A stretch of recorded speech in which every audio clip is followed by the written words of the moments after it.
Support comes from Sunday Morning Cafe, founded by researcher, speaker, and therapist Dr. Tom Wagner, offering mini retreats with live music and online resources to build resilience and community. SundayMorningCafe.com.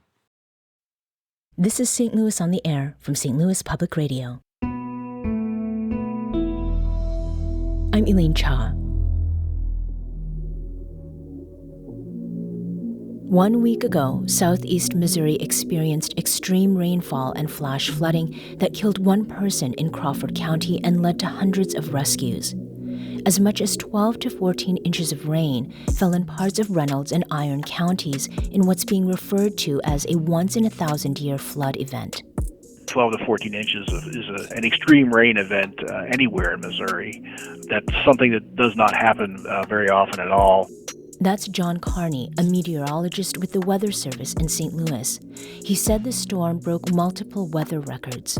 A lot of it fell into the Black River Basin. As a matter of fact, the Black River at Annapolis hit a record flood stage on Friday. The floodwaters stranded more than 200 children and counselors at Camp Taum Sauk in Lesterville. The Missouri National Guard sent 8 Black Hawk helicopters to pick up and fly the campers to safety at a nearby elementary school. When the helicopters arrived at the camp, the landing zones they had planned to use were inaccessible, said Captain Bobby Gentry. There were fields that we had looked at on the maps prior to getting there, and none of those were viable. We had launched an aircraft out of Fort Leonard Wood to go do a reconnaissance, make sure that the landing zones and pickup zones were going to be safe and suitable. We had to shift focus on that, but it was a very tight landing zone. Captain Gentry said they train every day for complex rescues like these. And so my first concern was how to direct the aircraft in there in a safe manner so that we did not become the primary effort. 13-year-old Ben Zuick was one of the campers rescued by the National Guard. By late Thursday evening, he said water was dripping through the cabin roof, rain was coming through the windows, and there were small streams forming along the campgrounds. He also said that by Friday morning, the river ran all the way up to the 4-foot fence by the girls' cabins. I didn't know if our cabins would get flooded or what would happen to camp. I didn't know if I would be able to go next summer. Ben's mom, Julie Zuick, said Camp Taum Sauk was well prepared to keep campers safe. It seems like the camp did a really good job of making sure that the kids stayed calm and didn't know how much danger they were actually in. Still, she considered going to pick Ben up on Friday morning. I mean, it's only a couple hours away. So I called his best friend's mom and said, hey, do you think we should take a field trip and go get the kids? And she started Googling it, and we realized that the roads were closed. And we were like, oh, this is not good. So then I posted something online, and I said, well, who has a helicopter that can go rescue my kid from camp? And I certainly didn't expect that rescue helicopter to be the National Guard. Ben told me the gravity of the situation set in once he saw the devastation from the aerial view of the helicopter. A few tipped over cars, crashed RVs, water all the way up high on some trees, like where the river used to be like 20 feet across, it was now like 50. Mm-hmm. How did that make you feel? More scared than I was earlier. Like, what just happened? Mm-hmm. We really going through this? Of the 361 rescues that took place last week, more than 100 people were rescued via boats. The Missouri State Highway Patrol was one of the first to arrive on the scene and played a major role in the effort. Earlier this week, I had the opportunity to talk with Sergeant Eddie Young about some of the more harrowing boat rescues that day. I started by asking him about the calls they received. Well, originally as they were coming in, there were just lots of people that were calling out that were stranded in their respective camps. A lot of them had been out of their camps but had retreated to maybe higher ground. But then as the hours progressed, that higher ground no longer provided them any safety because it was also becoming flooded. And that was our big problem that was really apparent these areas are kind of nestled into like the St. Francis Mountains, so it's just real big, steep cliffs, and those low-lying valleys. You could just tell by the reports were 100% inundated with rain. It was just how much it was, And then you kind of started seeing citizens having to seek whatever higher ground that could be, and it was usually no longer on soil, right? So now we're talking about trees and structures and buildings that were kind of providing safety. Mm-hmm. So then it's at this point that you have to bring out the boats. And one of the most circulated videos from last Friday, it shows Missouri Highway Patrol officers jumping off a rescue boat just before it's overtaken by floodwaters. What happened there, Sergeant? I got to speak with the individuals that were involved in that afterwards, obviously, and that video shows it from the above raised image of the view from the bridge.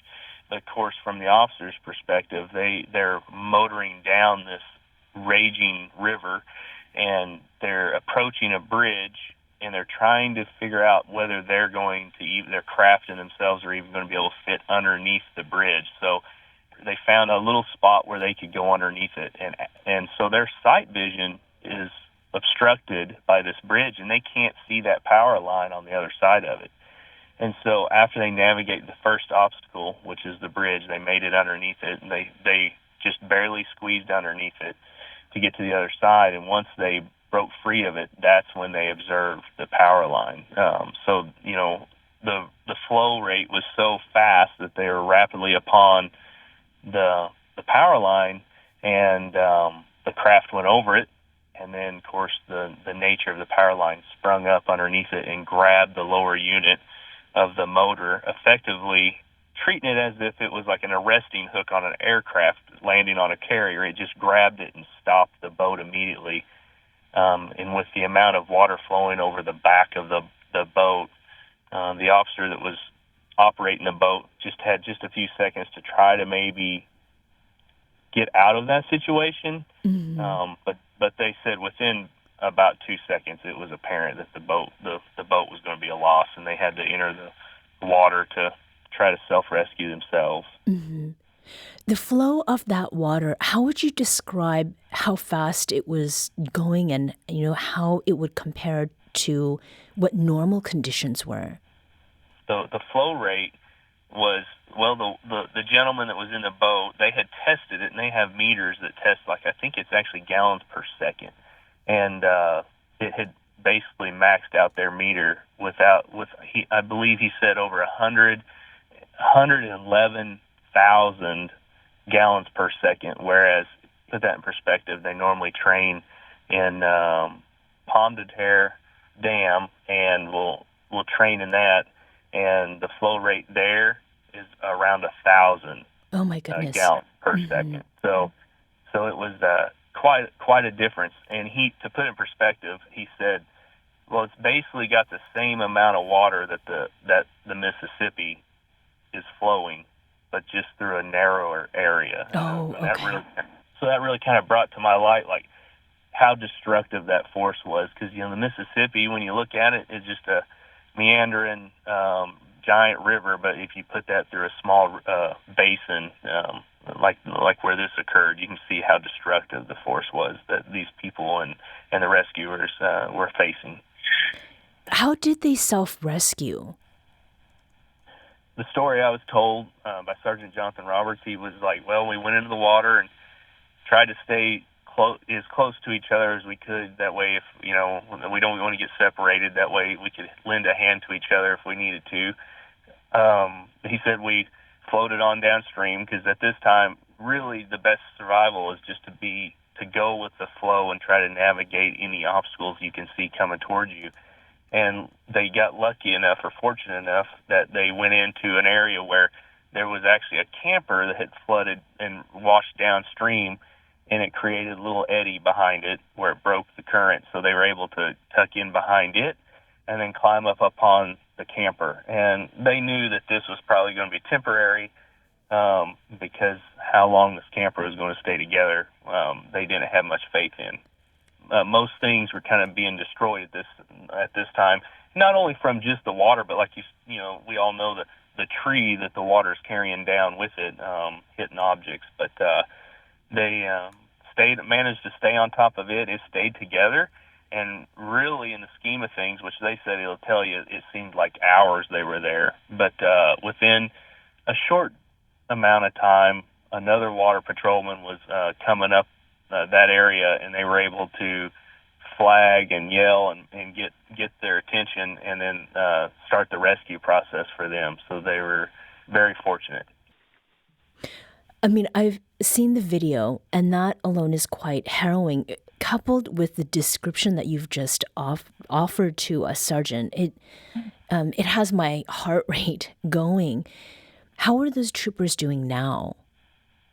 They're, for the most part, doing great. We had one of the troopers that entered the water, and there's no telling what's in that water, so he kind of got sick afterwards the following day. But the miraculous thing about just the willingness to get out and continue to help, because really, when time is of the essence, we don't have time to say, boy, that was a rough day, go home. And these men, after they got rescued about 40 minutes later, which they'll tell you that, they had to stay calm. You can't start panicking, but it was definitely one of the most scary situations that they've ever been in their long careers in the patrol. But just to come back, and instead of saying, I need a breather, they got another boat and went right back out and started rescuing people. And I think, when the numbers come in and the numbers that were rescued, I have been told, I'll see 351 is what I've seen on the internet, but I've actually been told by the Operations Command Center that it was actually 361 rescues took place, with over 100 of them being physical rescues of individuals in boats. So, it's commendable that those gentlemen went right back to doing what they needed to do to get people safely home.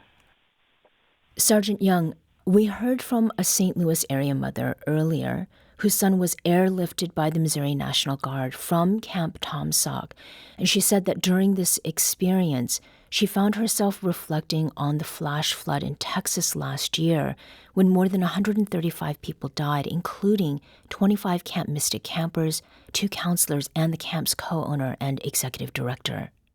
Knowing that had happened there and they really weren't prepared, I didn't really think, there's a flash flood that's going to be a once in 1,000-year situation. You think, we get flash flood warnings on our cell phones all the time. You don't think, this is is it a big deal or a little deal? Well, it's probably not that big of a deal. But then when I saw that it started flooding and it was the middle of summer and it was camp, yes, I thought of Camp Mystic and all of those families that were impacted. So, Sergeant, as you hear that, what comes to mind for you? I think she puts it in context of what every parent would be thinking. And then at the same time, that's what makes this job unique, is because those guys in that boat, they've got families and they know how important it is for them to give that security and safety back to those parents. Because what a helpless position to feel, knowing that she's separated from your child. And of course, like I said, the rerun of just the disasters that have happened before, or what could happen.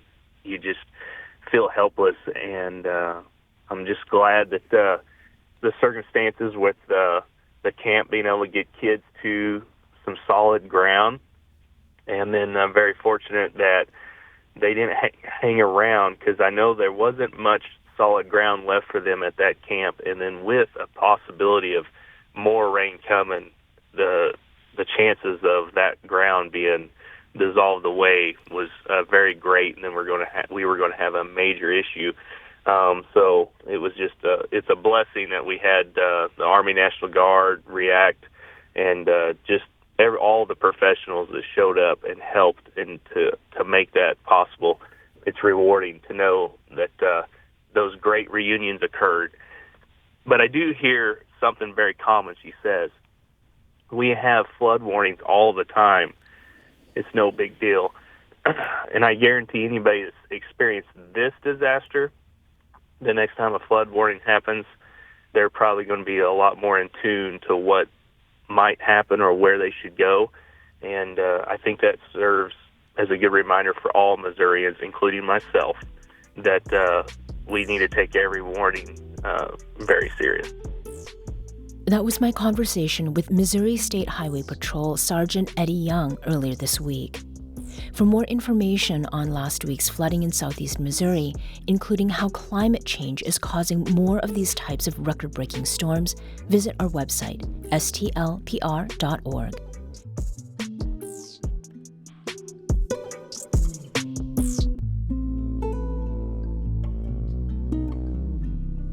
This episode was produced by Emily Woodbury. Audio engineering and podcast design by Aaron Dorr.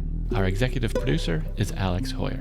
St. Louis on the Air is a production of St. Louis Public Radio. Understanding starts here. Do you find yourself regularly listening to episodes of St. Louis on the Air? Suggest us to a friend you think might enjoy our conversations. And leave us a review and rating on Apple Podcasts on the App Store. It's the simplest way to help people discover our show. Thanks. St. Louis Public Radio is a member-supported service of the University of Missouri St. Louis.